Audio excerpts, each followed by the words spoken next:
దేశవ్యాప్తంగా ఎన్నికల నగారం మోగింది. ఎన్నికల కోడ్ అమల్లోకి వచ్చింది.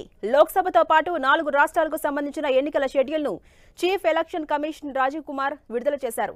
మొత్తం 7 విడతల్లో లోక్సభకు ఎన్నికలు జరగబోతున్నాయి. లోక్సభకు తొలి దశ ఎన్నికల పోలింగ్ ఏప్రిల్ 19న నిర్వహించబోతున్నారు. ఇందులో 21 రాష్ట్రాల్లో 102 స్థానాలకు ఎన్నికలు జరుగుతాయి. ఇక రెండో దశలో 13 రాష్ట్రాల్లో 89 స్థానాల్లో ఏప్రిల్ 26న, మూడో దశలో 12 రాష్ట్రాల్లో 94 స్థానాలకు మే 7న, నాలుగో దశలో మే 13న 10 రాష్ట్రాల్లో 96 స్థానాలకు ఎన్నికలు జరగబోతున్నాయి.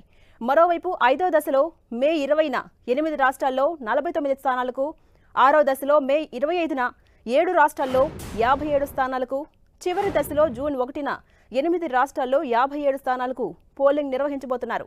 మరోవైపు 26 అసెంబ్లీ నియోజకవర్గాల్లో ఉప ఎన్నికలు నిర్వహించబోతున్నట్టుగా కేంద్ర ఎన్నికల సంఘం ప్రకటించింది.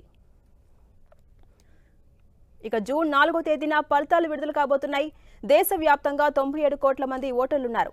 ఇందులో 1,82,00,000 మంది కొత్త ఓటర్లు ఉన్నారని సిఈసి తెలిపింది. లోక్సభ ఎన్నికల నిర్వహణ కోసం మొత్తం 12 లక్షల పోలింగ్ స్టేషన్స్ ఏర్పాటు చేస్తున్నారు. 55 లక్షల ఈవీఎంలను సిద్ధం చేసినట్టుగా రాజీవ్ కుమార్ తెలిపారు.